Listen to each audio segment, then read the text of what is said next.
सामान्य तौर पर हिंदू कैलेंडर के माह के अंतिम दिन को पूर्णिमा कहा जाता है।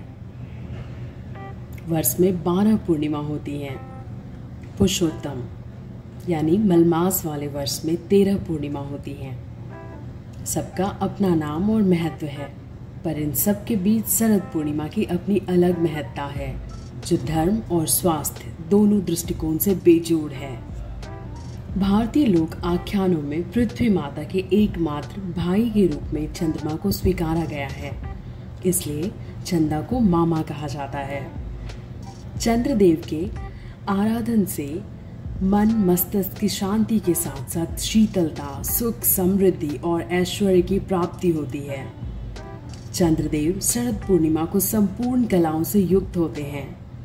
मानसिक कष्ट से मुक्ति का पुनीत अवसर उपलब्ध कराने वाली शरद पूर्णिमा के दिन चंद्र दर्शन से अंधकार रूपी कष्ट का अंत हो जाता है। मत्स्य पुराण के अनुसार चंद्रमा के अभ्युदय के समय चंद्रदेव को देखकर ब्रह्म ऋषि ने स्वीकार किया कि चंद्रमा हम लोगों के स्वामी हैं, और उसी समय पीतर, ब्रह्मादि देवता, गंधर्व और औषधियों ने चंद्रमा की वैदिक मंत्रों से स्तुति की। इस कारण चंद्रमा का तेज और अधिक बढ़ गया। चंद्रमा को पितरों का अधिपति कहा गया है, जिसका दूसरा नाम सोम है, और इनके आराधन का सर्वाधिक उपयुक्त योग शरद पूर्णिमा को मिलता है। शरद पूर्णिमा पर चंद्रमा पृथ्वी के सबसे निकट होता है, और अंतरिक्ष के समस्त ग्रहों से निकलने वाली सकारात्मक ऊर्जा चंद्र किरणों के माध्यम से पृथ्वी पर आती है, जो कल्याणकारी होती है।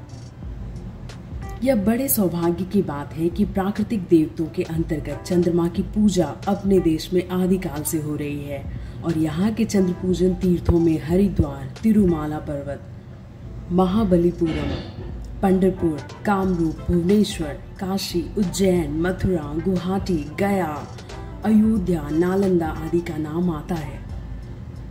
शास्त्रों में कहा गया है कि शरद पूर्णिमा की रात्रि में चंद्रमा की चांदनी में अमृत का निवास रहता है, इसलिए इस दिन उसकी किरणों में अमृत और आरोग्य की प्राप्ति का मणिकांचन योग उपस्थित होता है।